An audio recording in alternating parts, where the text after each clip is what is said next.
Welcome back to Johnny Reads. Today I have a video about something that it's actually okay not to do, as you can see in the title.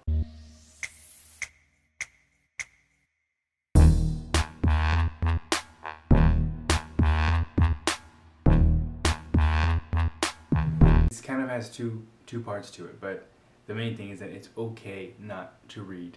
And so the first part of that, and I would say probably the first part that you would think of as just somebody watching this, is that when you're in like a reading slump, and so you notice that you haven't been reading, or maybe you haven't read in a really long time. For example, I feel like I've been in a reading slump for like 3 years now. When you're in a reading slump, like I think that's something that we kind of get upset with ourselves about when we're not reading. So for example, like I absolutely, when I track all my reading, which I already mentioned before.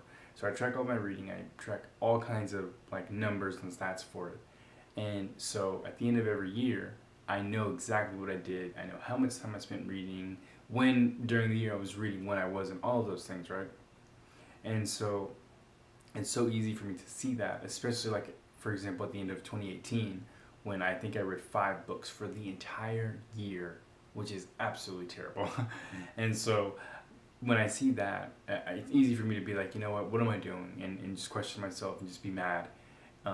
And that's the first part of this, that even when you're in a reading slump, even when you're not reading, even if you're like a big reader, which there are people who read way more than I do, um, it's okay not to read. Like, nobody's gonna shoot you, nobody's gonna be upset with you, nobody's going to question why you're doing what you're doing. It's just a matter of, that's just how it happens sometimes.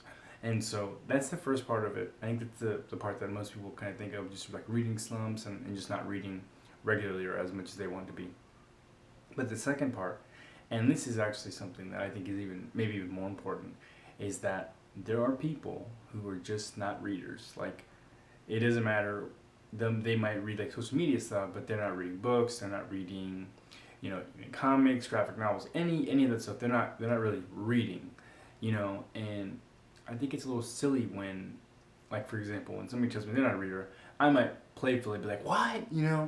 Something like that. But rarely am I like, what are you doing? Like, why aren't you reading? Why don't you read? What's wrong with you? Like, I think it's silly, because when I think of just some things that I don't do or I haven't experienced, for example, like Star Wars, Star Trek, a lot of these classic Disney movies that are now being remade to live action movies that I haven't even seen and don't know anything about. And sometimes when I mention that to somebody, they're like, what? And I mean, most of the time these are people that I know, maybe even like family members, and so it's not that big of a deal. But like, I remember when I used to work at Half Price, everybody was always on me about all the comic stuff that I didn't know, because back then I really didn't watch any comic book movies. It didn't matter, or like superhero movies. It didn't matter who it was, didn't matter what it was. I'm just like, I'm not interested. And back then I've never seen any of the Star Trek like original stuff. Back then I had never seen any of the Star Wars stuff. So I mean, I was just kind of out of the loop. Game of Thrones, like, there's a few. And so it just kind of made me feel like, what am I doing wrong? And so I think it's kind of silly when we think of reading the same way, in terms of, what's wrong with you? Why aren't you doing that? Why don't you like reading? Here, read this. It'll jumpstart your reading or something. That's stupid.